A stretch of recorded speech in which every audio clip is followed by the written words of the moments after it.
Dakila naming Yahuwah, makapangyarihan namin Diyos, purihin at sambahin ka po sa iyong kaitaasan. Nagpapasalamat kami ng napakarami, Aba, muli tinipon mo aming iyong mga alipin sa iba't ibang panig ng daigdig. Akay ng pag-ibig ng Espiritu, narito kami para magpuri, luwalhatiin ang iyong banal na pangalan. Ama, muli po ay inaanyayahan ka namin sa aming mga pagtitipon, ang iyong Espiritong inaasam-asam namin sapagkat Ikaw lamang naman po ang taging kailangan namin. Ikaw na maranasan sa aming mga buhay. Hindi namin magagawa ang mga bagay nang wala ka, aming Yahuwah. Tunay na sa iyo lamang kami nakatuon at umaasang lubos. Kaya po, pakibasbasan mo ang bawat isa po na natitipon ngayon, bawat sambahayang natitipon. Hiling namin, patuloy kang magpalakas sa amin, sapagkat batid mo po ang bawat pagsubok at kahirapang dinaranas ng iyong mga lingkod. May mga nagdaranas din po ng mga karamdaman. Umihiling kami, Ama, ng iyong pagpapala. Umihiling kami ng iyong pagpapagaling. Tumitiwalang lubos kami sa iyong kapangyarihan sa dakilang pangalan mong Yahuwah. Di po, mag-aaral kami ng iyong mga salita. Inihiling namin, O Aba, buksan lagi ang aming pangunawa. Nawa po, tulot mo bawat salitang aming tatanggapin. Lagi naming magunita, wag naming malimot at magpatuloy kami hanggang sa wakas. Yahusha, aming pong Panginoon, sinasamba ka rin namin, pinupuri namin ang iyong pangalan. Lubos kaming nananabik sa araw na muli kang paparito para kunin kaming iyong mga alipin. Subalit, alam mo rin po na hindi namin kaya nang wala ka habang kami naghihintay. Hinihiling namin, palakasin mo kami. Tulungan mo sana kami manatiling tapat at magpatuloy hanggang sa wakas ng aming buhay. Muli po, pakilapit pa sa aming mga panalangin. Palaki pong muling pagpapatawad sa marami po naming kasalanan. Yahuwah Aba, muli, pakibasbasan po ang tinipong handog ng iyong mga lingkod at pakibasbasan mo na rin ang bawat pinagkakakitaan ng iyong mga alipin. Ang lahat po ng ito, magalang na namin hinihiling sa tanging pangalan po ng Panginoong Yahushua. Amen.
Shabbat Shalom mga mahal na kapatid.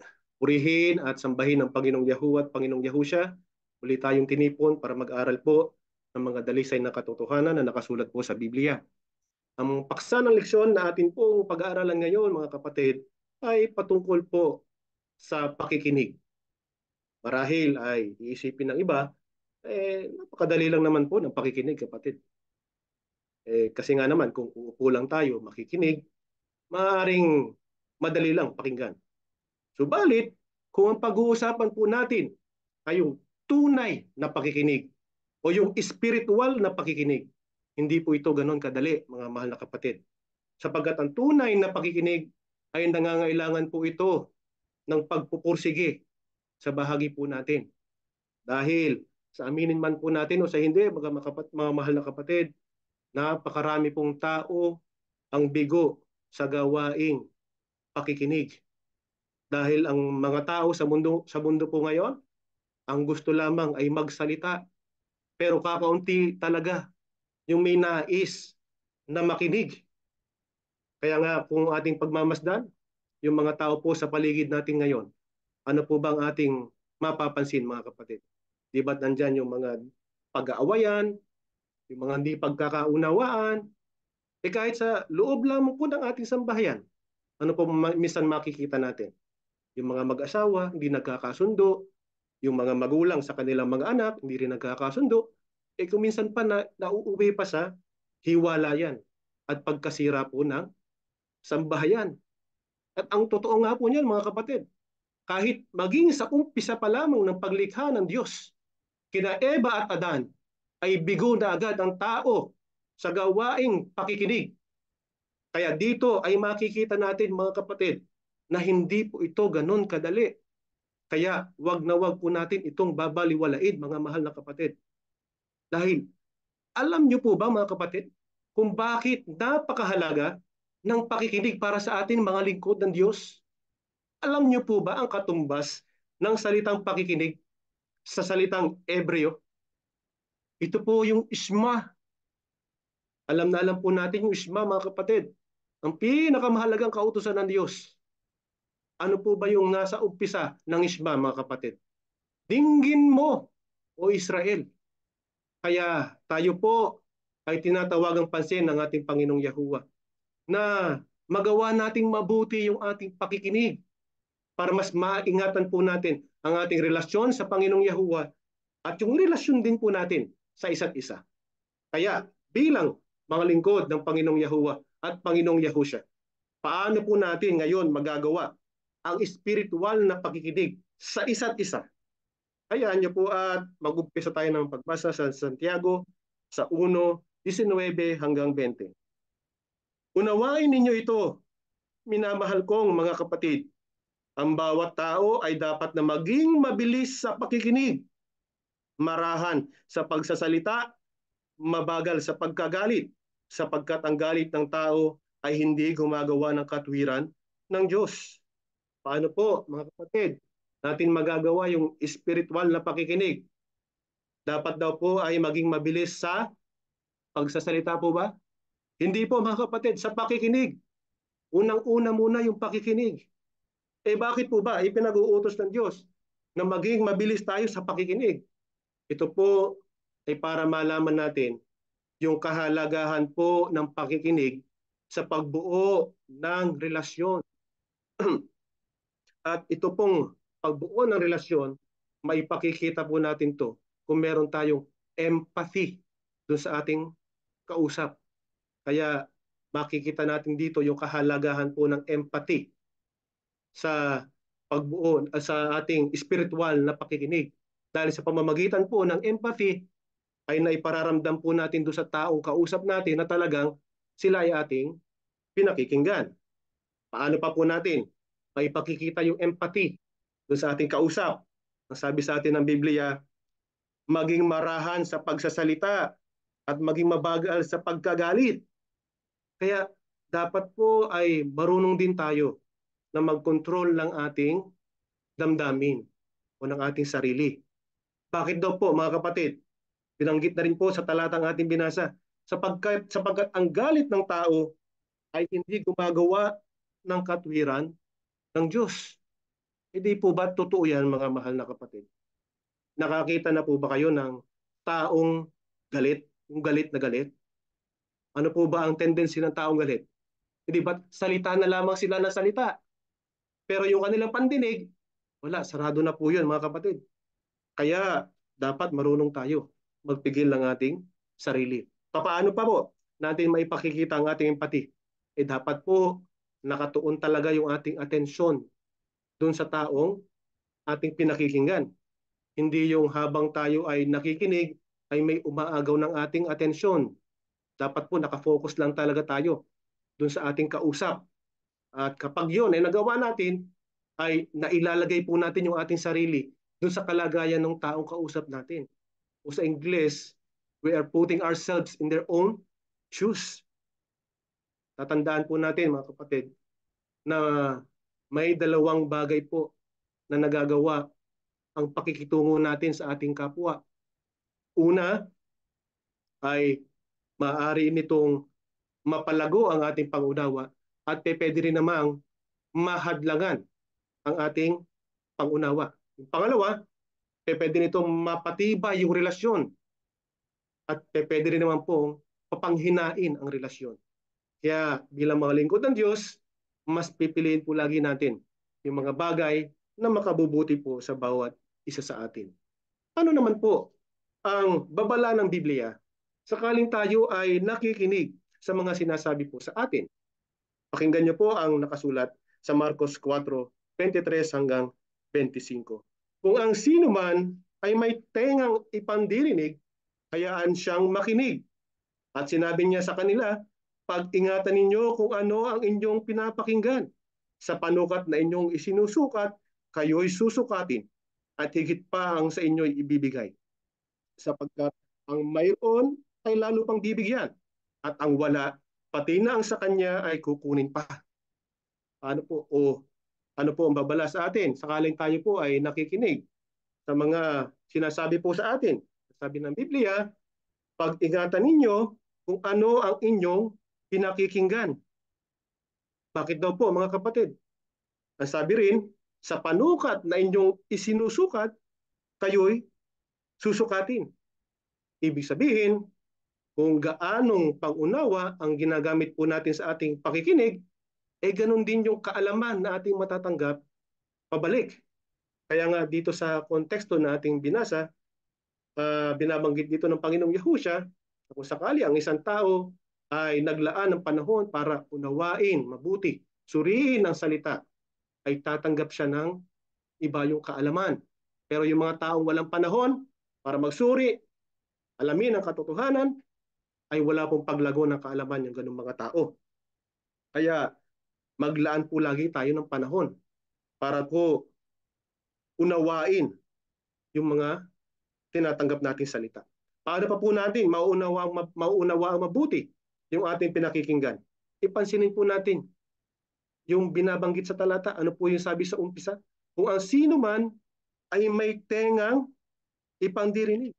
So lahat po tayo yan, walang exemption mga kapatid.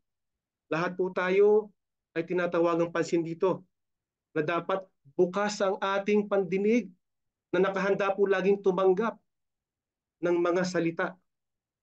Ano pa po ang dapat natin gawin? Dapat po atentibo rin tayo sa ating pakikinig.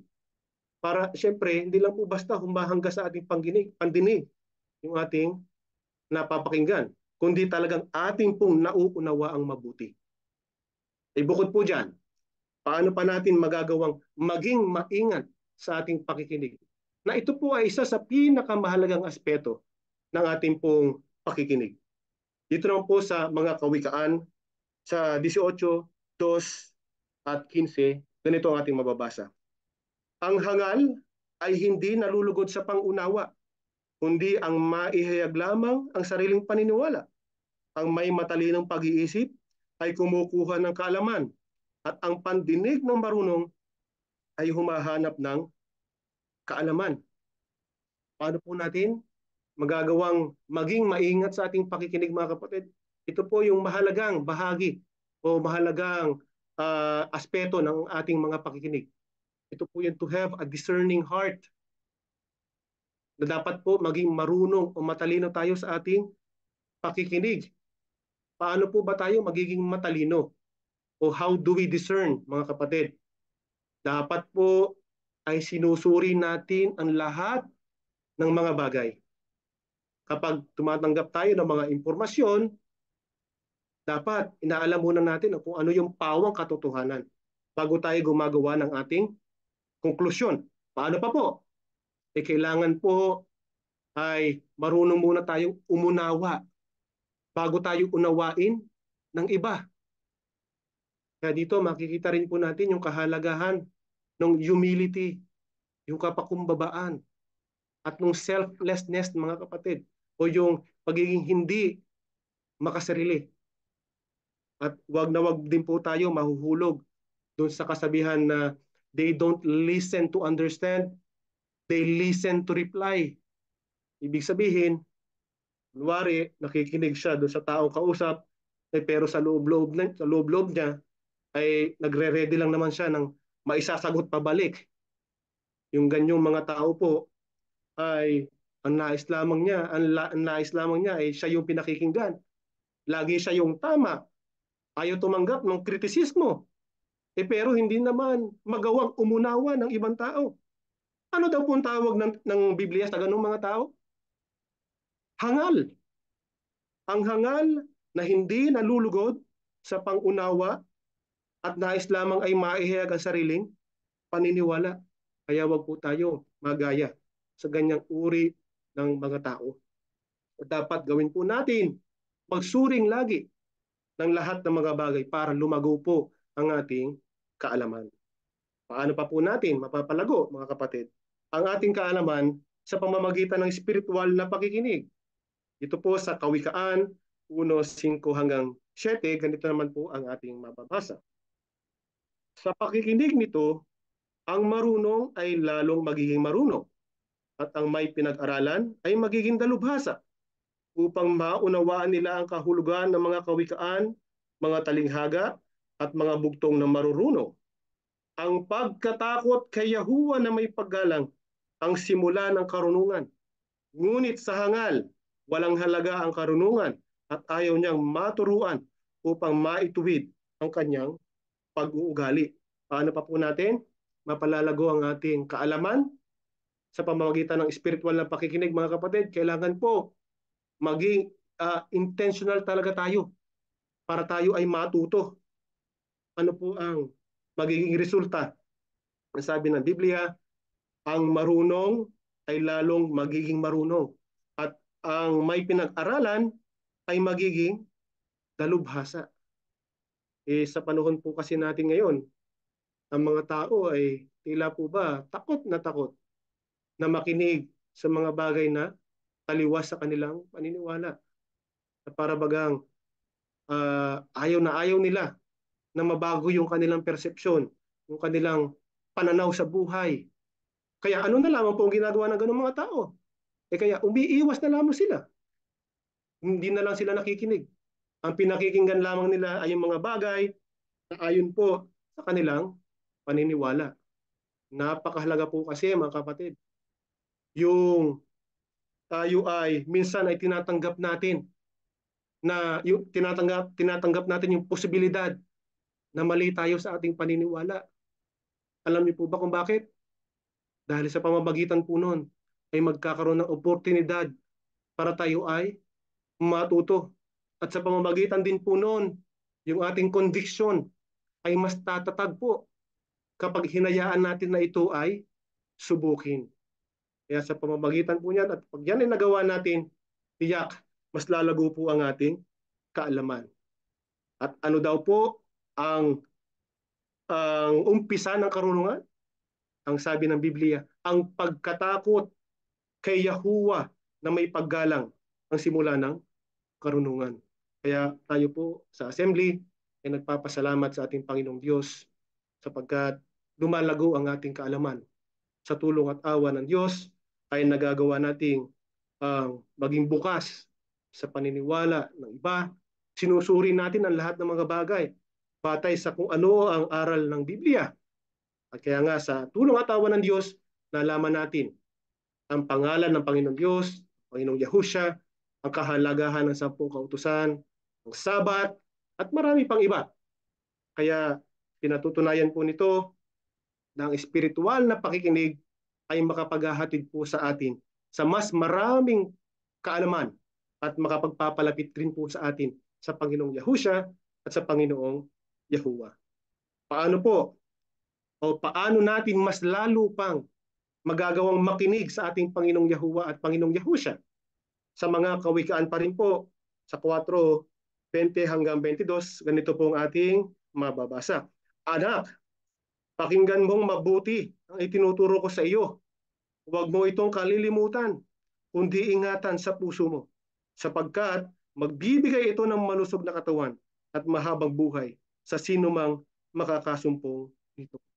Paano po natin mas lalo pang magagawang makinig sa ating Panginoong Yahuwah kapag po ay pinag-aralan natin ang salita ng Diyos. Ano daw po ang ating matatanggap kapag ating nagawang pag-aralan o pakinggang mabuti ang mga salita ng Diyos? Ang sabi ng Biblia, magbibigay ito ng malusog na katawan at mahabang buhay. Sa ibang salita, ipagpapalain po tayo ng Panginoon Diyos. Kaya po sa assembly ay ating ginagawa at pinagsisikapan nating mabuti na mapag-aralan ang kasulatan. Ang totoo, ang buong kasulatan para hindi lang po basta ito maging ritual sa atin, kundi ating mapagnilayang mabuti, lakip ang ating puso at isipan. At kapag ito po ay ating nagawa, pinapakita natin na tayo ay aktibong nakikinig sa ating Panginoong Yahuwah at sa ating Panginoong Yahusha. Pagpapatuloy po ang ating pag-aaral. Shabbat Shalom, mga mahal na kapatid. Sana po nasa alinmang panig kayo ng daigdig ay patuloy ninyong nadarama ang mga pagpapala ng ating Yahuwah Aba at ng ating Yahushua HaMashiach habang pinag-aaralan natin ang kalooban ng ating Ama. Kaya natutunan po natin sa unang bahagi kung bakit napakahalaga ng spiritual na pakikinig. Ngayon po, itatanong natin, bakit po mahalaga na aktibo nating pakinggan ang salita ng Diyos? Meron pong tinatawag na active listening, na ito pong active listening ay isang communication skill na actually yung pong mga bahagi nito ay tinalakay na ng kapatid na Joven. Yung active listening po ay ang layunin ay ma-absorb natin kung ano yung sinasabi sa atin. Kaya nakikinig tayo, kailangan po ma-absorb natin ano ba yung kahalagahan, ano ba yung kahulugan nung itinuturo o sinasabi sa atin. Kaya ang mga dapat po natin gawin ay i-focus natin ang ating attention doon sa nagsasalita. At pagkatapos, intindihing mainam yung mga salitang sinasabi sa atin. Iintindihin natin. Tapos kung meron tayong mga tanong, maaaring magtanong tayo, o kung yung nagsasalita, maaaring magtanong din na, halimbawa, tatanungin namin kayo, bagamat malayo kayo, maaaring sagutin ninyo sa inyong sarili upang malaman ninyo kung naiintindihan ninyo yung mga sinasabi. Kaya ito po, bakit po mahalaga na aktibo nating pakinggan ang salita ng Diyos? Sa ikalawang Timoteo po, 3:16-17. Ang lahat ng mga kasulatan ay kinasihan ng Diyos at mapapakinabangan sa pagtuturo, sa pagsaway, pagtutuwid, at sa pagsasanay sa katwiran upang ang tao ng Diyos ay maging ganap, nasasangkapang lubos sa lahat ng mga gawang mabuti.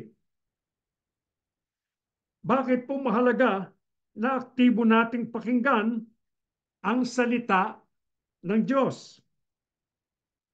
Upang ang tao po ng Diyos ay maging ganap. Ibig sabihin po noon, kaangkop-angkop, nasasangkapang lubos sa lahat ng mga gawang mabuti. Kaya yung pong salita ng Diyos, itinuturo sa atin upang tayo ay makagawa ng mabuti. Mabuti, tama, at totoo. Saan pa natin magagamit ang banal na kasulatan? Sa pagsaway.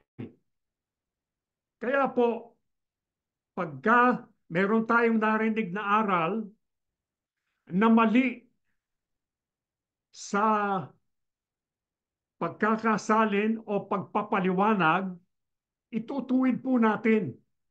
Itutuwid natin, sasawayin natin at sasabihin natin yung tamang kahulugan. Kamukha po nung tinalakay natin yung Mateo 18:18 na sinasabi ng iba na yun daw, yung pagtatali ay pagtatala sa aklat ng buhay sa langit.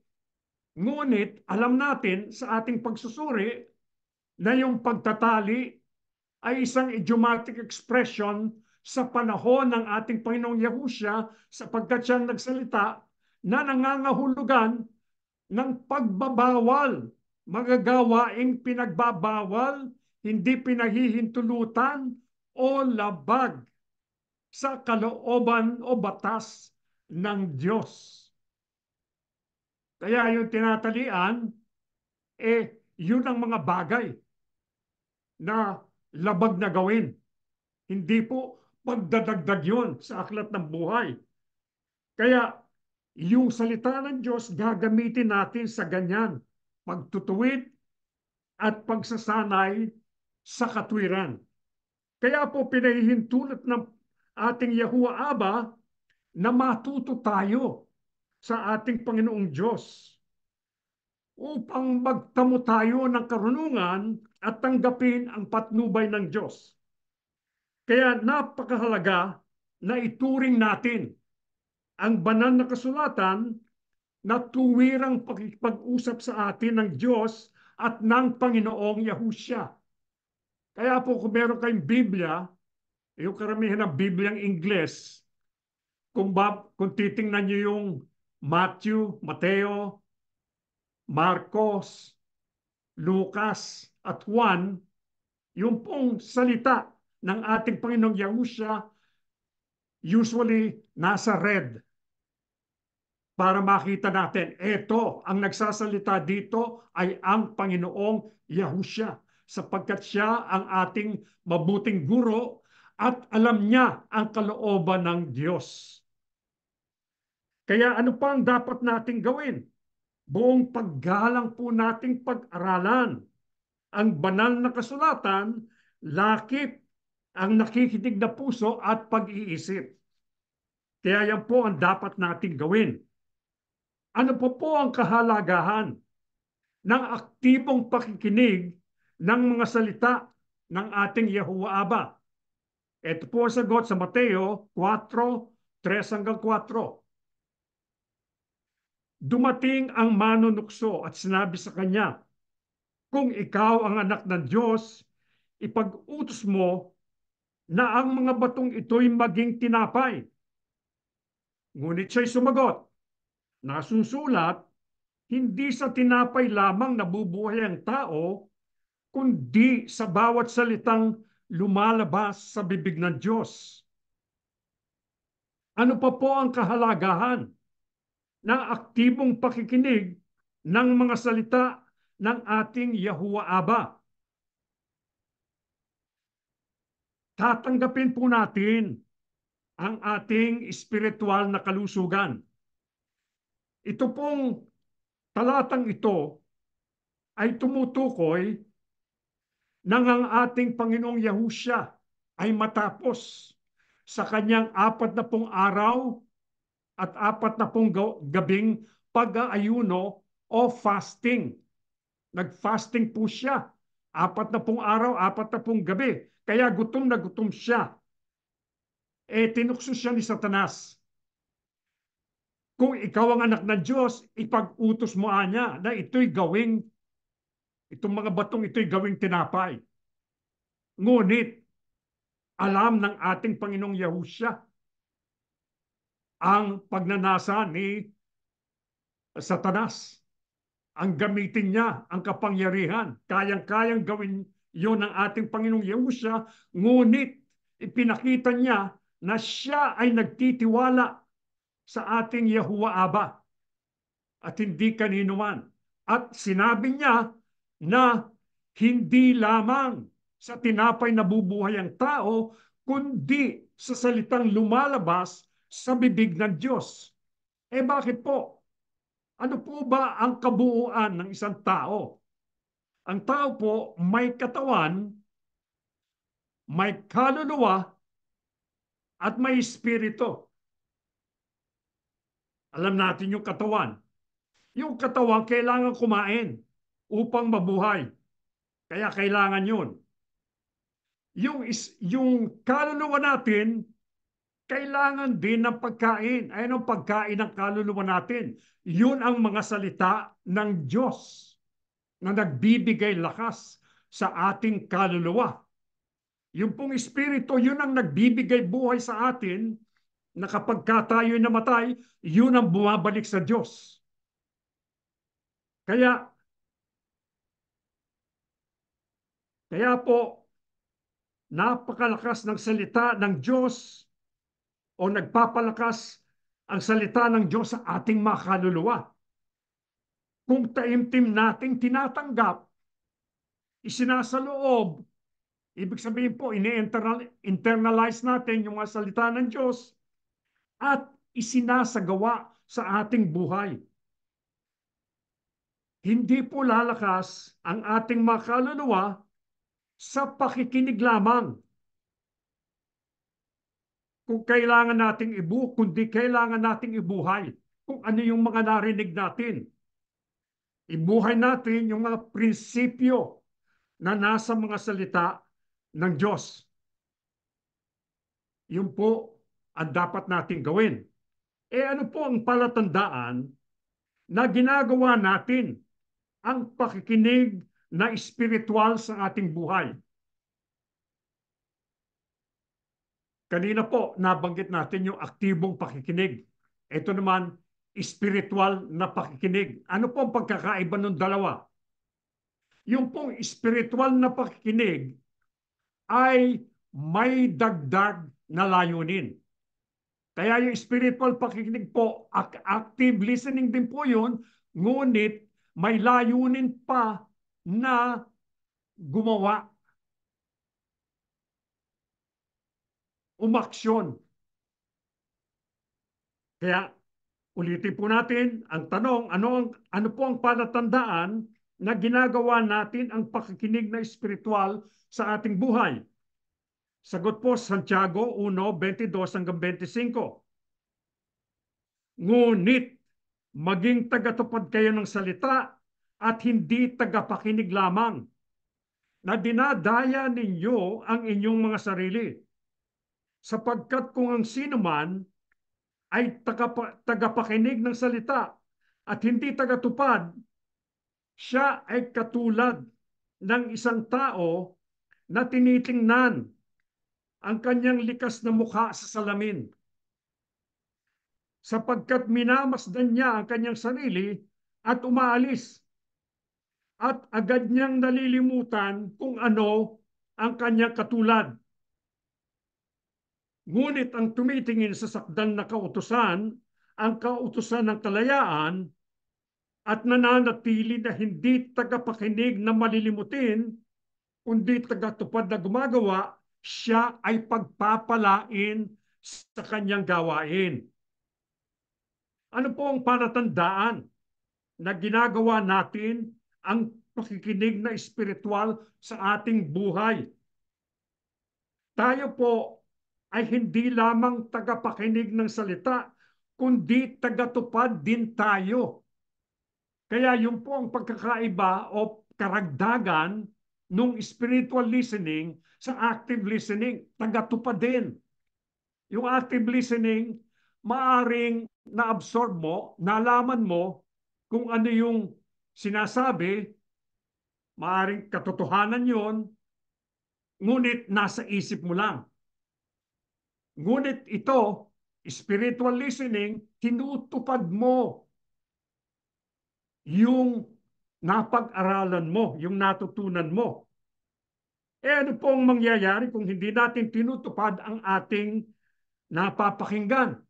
Ang sabi po sa talata, matutulad niya sa isang tao na dinadaya ang kanyang sarili. Parang isang tao na haharap sa salamin, titingnan yung wangis niya, pagkatapos pagtalikod niya, nakalimutan niya na kung ano yung itsura niya. Ano pang masasabi niyo dyan, mga mahal na kapatid? Baka may Alzheimer's. Ano po? Kaya yung hindi tumutupad doon sa mga narinig niya, mga utos ng Diyos, para pong may Alzheimer's disease. Actually, hindi lang po. Yan ang kahihinatnan nung mga hindi tumutupad doon sa mga naririnig nila. Ang sabi pa ng ating Panginoong Yahusya, ang nakakarinig, ngunit hindi tumutupad doon sa mga narinig niya, matutulad sa taong nagtayo ng kanyang bahay sa buhanginan. Narinig niyo na po ba yan, mga mahal na kapatid?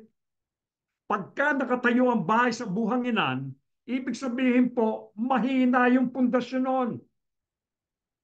Kaya ano po mangyayari? Kapag ka umulan, bumaha, dumaan ng agos, hinampas ng hangin yung bahay, ano pong mangyayari? Babagsak. Ang sabi nga, kakilakilabot ang pagbagsak. Kaya hindi lang po Alzheimer's ang aabutin ng tao na hindi tinutupad yung narinig niya, kundi mapapahamak pa siya. Kapag ka bumagsak yung bahay mo at nandun ka, malamang mamamatay ka. Kaya ano po ang dapat nating gawin pagkatapos nating mapakinggan ang mga salita ng ating Yahuwah Aba at ng ating Yahushua Mashiach? Ipangako natin na isa sa buhay natin ang ating mga napakinggan. Kailangan po na habang natututuhan natin ang kalooban ng ating Panginoon Diyos, magkaroon ng pagbabago sa ating pagkatao, sa ating pag-iisip, at sa ating pong paggawa. Kailangan tayo ay nagiging kawangis na ng ating Panginoong Yahusya. Kapag tinutupad natin ang kalooban ng Diyos, mga utos niya, unti-unti tayong nagiging katulad ng ating Panginoong Yahusya. Iyon ang mga pagbabago na dapat masumpungan sa atin.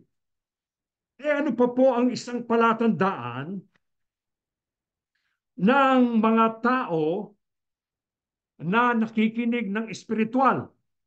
Ito po ang sagot sa mga gawa, 2:42 hanggang 44.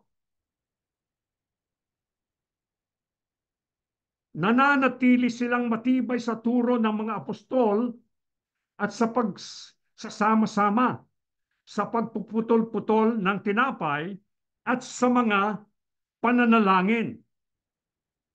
Dumating ang takot sa bawat tao at maraming kababalaghan at tanda ang nangyari sa pamamagitan ng mga apostol.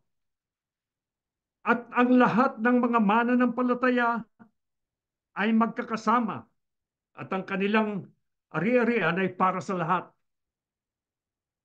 Ano po ang isa pang palatandaan ng mga tagasunod ng ating Panginoong Yahusya at ng ating Yahuwah Abba na nakikinig ng espiritual? Sila po, kagaya nung mga tagasunod ng ating Panginoong Yahusya noong unang siglo, sila po ay regular na dumadalo sa mga pagsamba at dumadalo din sa pag-aaral ng salita ng Diyos o dumadalo sa Bible studies. Yun po ang ginagawa nila. Ito pong tagpong ito ay nung makaakyat na sa langit ang ating Panginoong Yahusya, naiwan yung mga apostol upang pamahalaan yung assembly. Ano pong ginawa ng mga kaanib? Aba, masigla po sila. Masiglang sumasamba, masiglang dumadalo sa Bible studies. Nagkakaisa po sila. Saan sila nagkakaisa? May matibay na pangako na daluhan ang lahat ng pagsamba at makinig sa mga salita ng Diyos. Dapat po magkaroon tayo ng commitment. Yung commitment, yung po ang pangangako na dadaluhan natin ang mga pagsamba. Kaya ganun din po ang dapat na pagsikapan natin gawin. Sapat po bang napakinggan natin at naintindihan ang mga itinuro sa atin? Hindi po. Kapag ka naintindihan natin at nalaman natin yung mga itinuro sa atin, yan po, active listening. Eh ano po yung spiritual listening? Kailangan meron pang gagawin. Ano po ang kailangan nating gawin? Merong gawa o may aksyon. Tandaan po natin, base sa ating pag-aaral nung Shema, ang pakikinig at paggawa ay magkasama.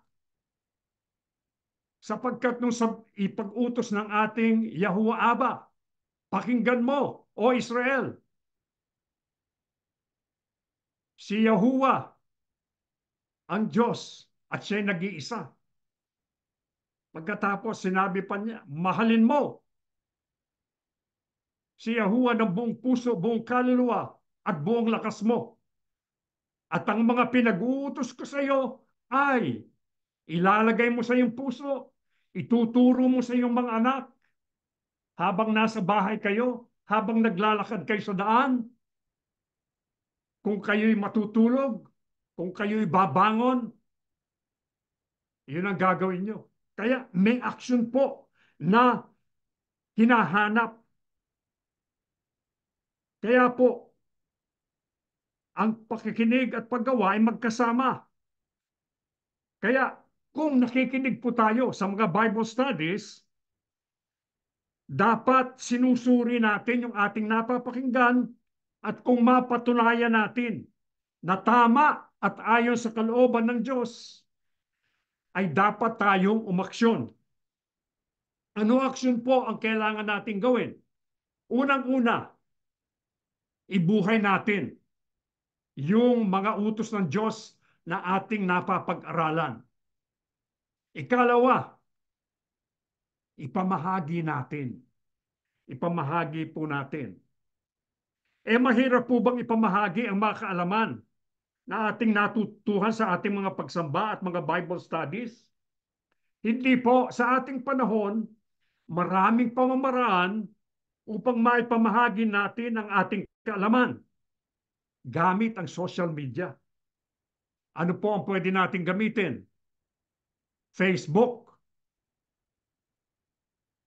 Maaaring sabihin ng iba, yung gusto kong padalan, binabawalang mag-Facebook.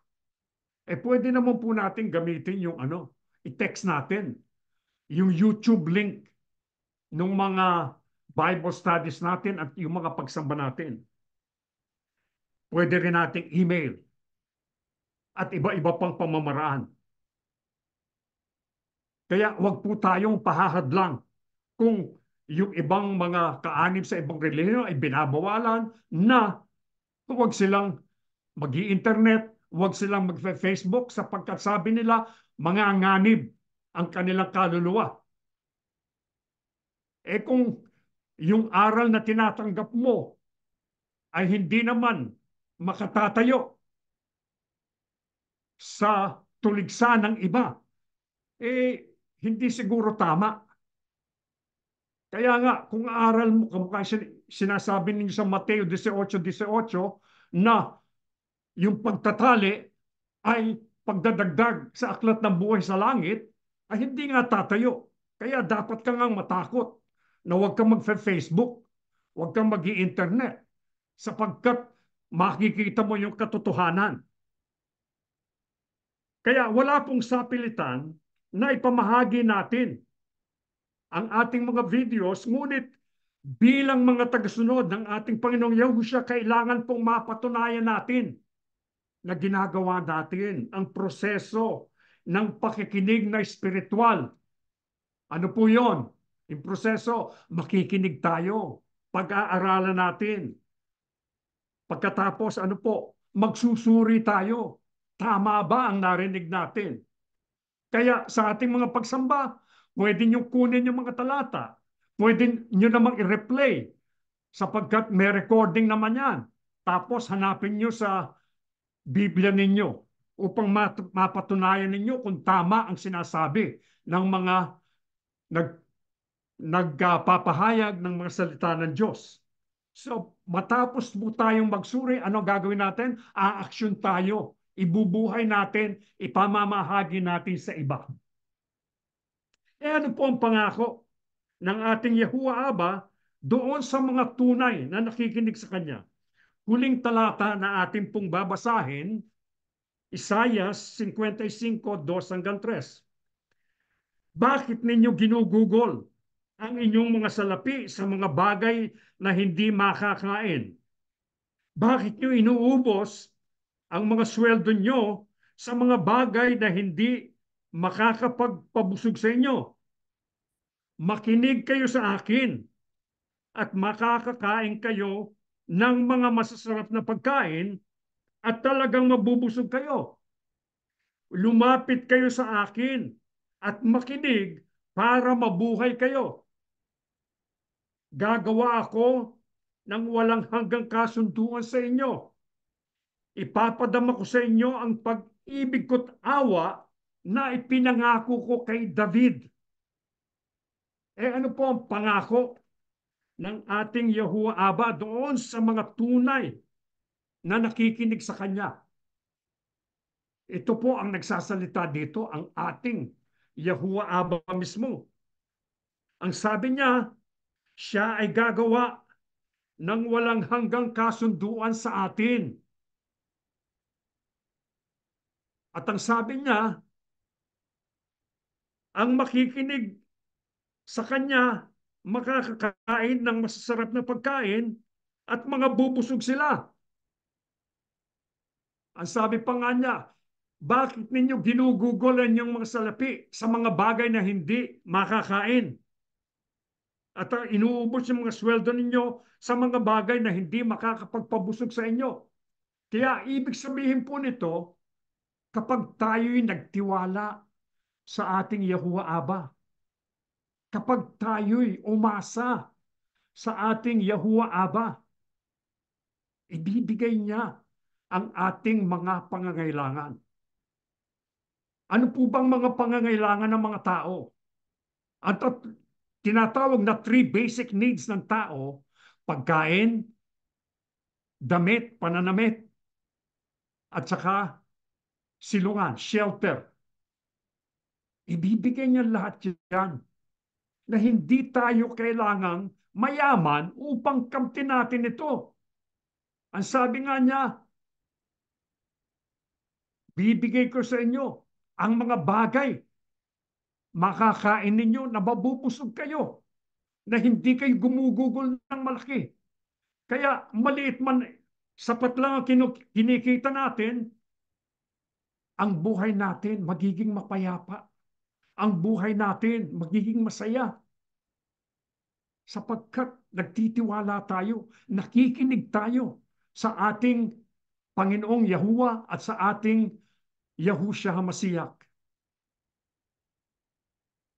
Ang sinabi pa niya, lumapit kayo sa akin at makinig para mabuhay kayo. Gagawa ako ng walang hanggang kasunduan. Ipadadama ko sa inyo ang pag-ibig at awa na ipinangako ko kay David. Kilala niyo po ba si Haring David? Pinagpala po ba siya ng Panginoong Yahuwah? Opo. Katunayan po, ang ating Panginoong Yahushua galing sa lahi ni David. Kaya ang tawag nga sa kanya, anak ni David. Kaya yung pagpapala na pinagkaloob kay David, pagpapalain din tayo. At gagawa siya ng walang hanggang kasunduan. Ibibigay niya ang buhay. Kaya yung walang hanggang kasunduan, aabot yan hanggang sa langit. Kaya magtapat po tayo, makinig tayo sa ating Panginoong Yahuwah Aba at sa ating Yahushua HaMashiach upang makatiyak tayo na makikita natin sila sa araw na isusugo na ang ating Panginoong Yahushua upang sunduin tayong lahat. Tumayo na po tayo, mga mahal na kapatid. O dakilang Panginoong Yahuwah Aba, banal at makapangyarihan ka po sa lahat. Opo, totoong napakaligaya ng aming mga puso sapagkat sa sandaling ito, muli mong binusog ang aming mga kaluluwa ng iyong banal na katotohanan. Napag-aralan po namin na kami dapat na makinig sa iyo. Pakinggan namin ang iyong anyaya sa amin at kami sumunod sa iyong mga utos. Mahalin ka namin ng buong puso, buong kaluluwa at buo naming lakas at ibibigay mo ang lahat ng pangangailangan ng iyong mga anak.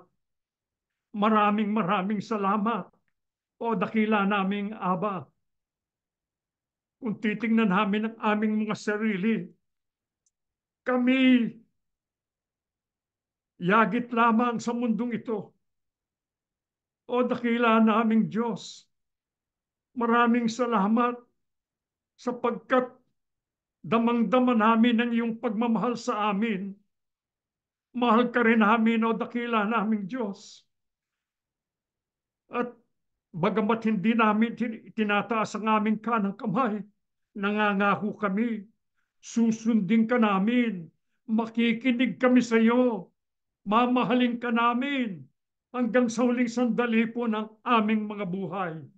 Pagpalain mo po ang lahat ng iyong mga anak sa iba't ibang panig ng mundo. Ang mga anak mo na may mga karamdaman, o dakila naming Diyos, pagalingin mo sana ang mga nasa kahirapan, o dakila naming Ama. Ibigay mo po ang iyong mga biyaya, walang makadlang, o dakila naming Diyos. Lahat ng sambahayan, ang mga anak, ang mga magulang, patuloy na makasamba sa iyo upang kaming lahat, o dakila naming Diyos, makapagbigay kaluguran, kalwalhatian po sa iyong banal na pangalang Yahuwah Aba. O dakilang Panginoong Yahusya, maraming maraming salamat sapagkat ikaw ang hindi magmamaliw na pag-ibig sa amin ng ating Ama. Ikaw po, o Panginoong Yahusya, ang nagtiis ng matinding hirap, ang nagpasan ng aming mga kasalanan. Binayaran mo ang aming kalapastanganan sa pamamagitan ng iyong dugong dumanak sa bundok ng Kalbaryo. O dakilang Panginoong Yahusya, ikaw din ang aming mabuting guro. Susunod kami sa iyo, o Panginoong Yahusya. Mahal na mahal ka rin namin, o dakila naming Panginoon. Patuloy mong kaawaan ang iyong mga hinirang. Basbasan mo po ang iyong mga lingkod, ang mga mahal namin sa buhay. Hindi pa namin kasama sa assembly. Sana po maipamahagi namin ang mga katotohanang tinatanggap namin sa iyo at sa ating Ama. At sana'y mabuksan din ang kanilang mga mata't isipan upang makasama namin sa tunay at karapat-dapat na paglilingkod sa iyo at sa ating Amang nasa langit.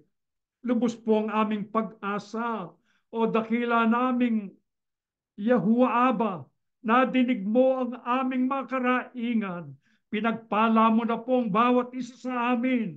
Ang lahat po hinihiling namin sa pangalan po ng aming Panginoong Yahushua Hamasiyak, dakila po naming tagapagligtas. Amen.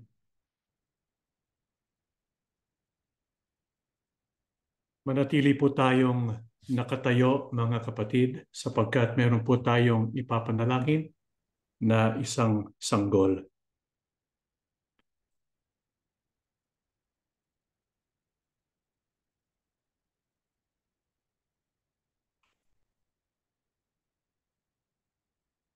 Dakila naming Ama, Yahuwah, Diyos ng langit at ng lupa, nandito ang iyong mga anak sa aming pagpapatuloy na paglapit sa iyo.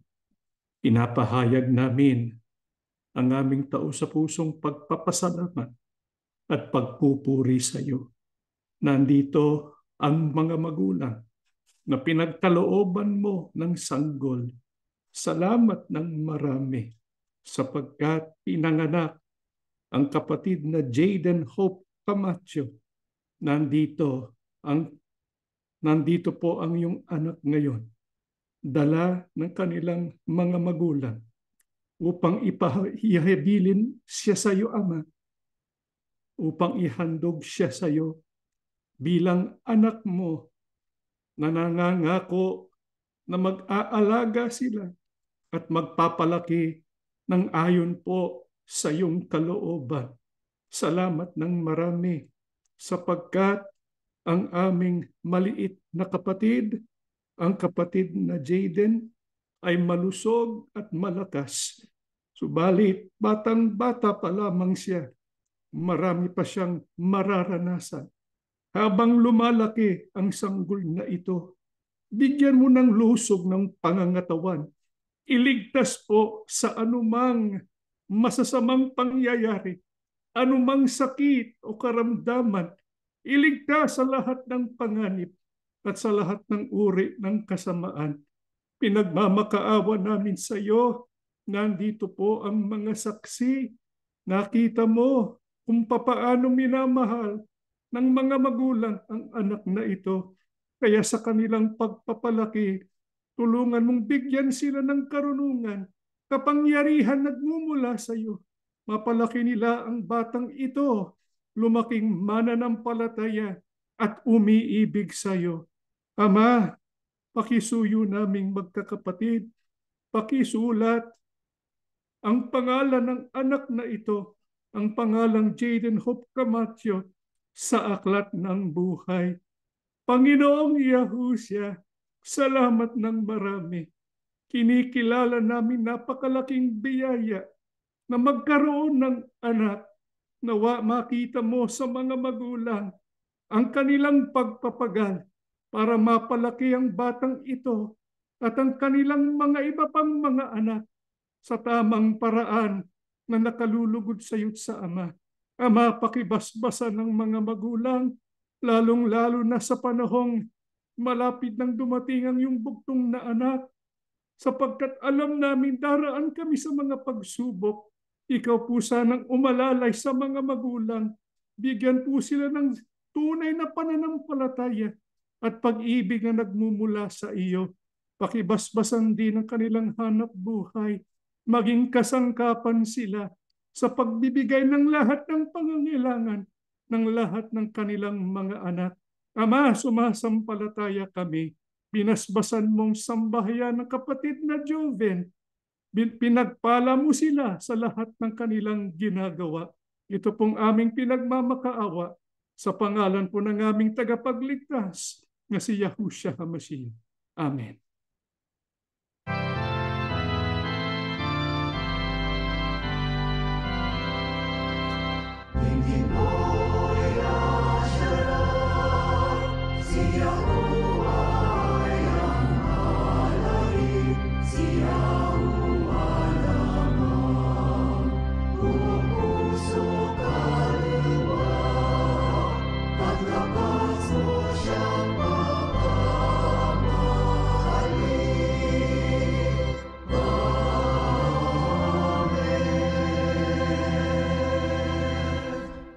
Walang malo na pag-ibig at masaganang awa ni Yahuwah Abba, ang biyaya at kapangyarihan ni Yahushua HaMashiach, at ang laging paggabay ng Ruach Kodesh, sumaating lahat ngayon at magpakailanman.